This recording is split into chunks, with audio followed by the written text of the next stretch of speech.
ایک مرتبہ حضرت خضر علیہ السلام دریا کے کنارے بیٹھے تھے کہ اتنے میں کسی سائل نے آ کر ان سے سوال کیا کہ میں آپ سے اللہ کے واسطے سوال کرتا ہوں، مجھے عنایت فرمائیے۔ یہ سن کر حضرت خضر علیہ السلام پر بے ہوشی طاری ہو گئی۔ جب کچھ ہوش ہوا تو فرمانے لگے، بھائی میں تو صرف اپنی جان اور مال کا مالک ہوں، تم نے مجھ سے اللہ کے واسطے سوال کیا ہے، لہٰذا میں اپنی جان اور ذات تمہارے حوالے کرتا ہوں، تم جس طرح چاہو اس کو استعمال میں لاؤ، بازار میں فروخت کر کے اس کی قیمت سے فائدہ اٹھاؤ۔ چنانچہ سائل ان کو بازار لے گیا اور ایک شخص سہمہ بن ارکم کے ہاتھ ان کو فروخت کر دیا۔ یہ خریدار ان کو اپنے گھر لے گیا جس کی پشت پر اس کا ایک باغ تھا۔ چنانچہ سہمہ نے حضرت خضر علیہ السلام کو ایک کدال دے کر کہا، اس سامنے والے پہاڑ جو 3 مربع میل رقبہ میں واقع تھا، مٹی کاٹ کاٹ کر باغ میں ڈالتے رہیں۔ اور یہ حکم دے کر سہمہ اپنی کسی ضرورت سے کہیں چلا گیا اور حضرت خضر علیہ السلام اس پہاڑ سے مٹی کاٹ کاٹ کر باغ میں ڈالنے لگے۔ جب سہمہ واپس آیا تو اس نے گھر والوں سے دریافت کیا، تم نے غلام کو کھانا بھی کھلایا یا نہیں؟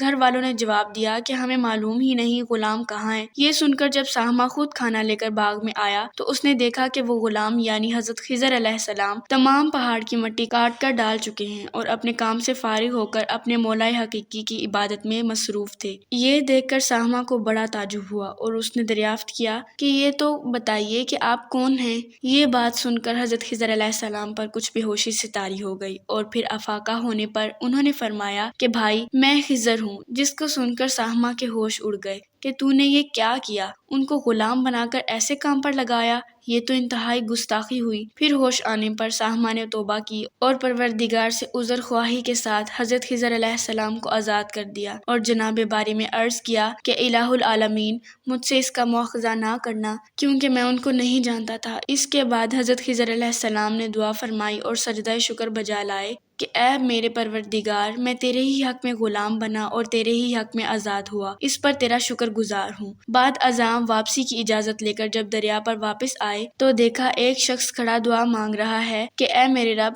حضرت خضر علیہ السلام کو غلامی سے رہائی دے اور ان کی توبہ قبول فرما لے۔ حضرت خضر علیہ السلام نے یہ دیکھ کر اس شخص سے دریافت کیا کہ آخر تو کون ہے؟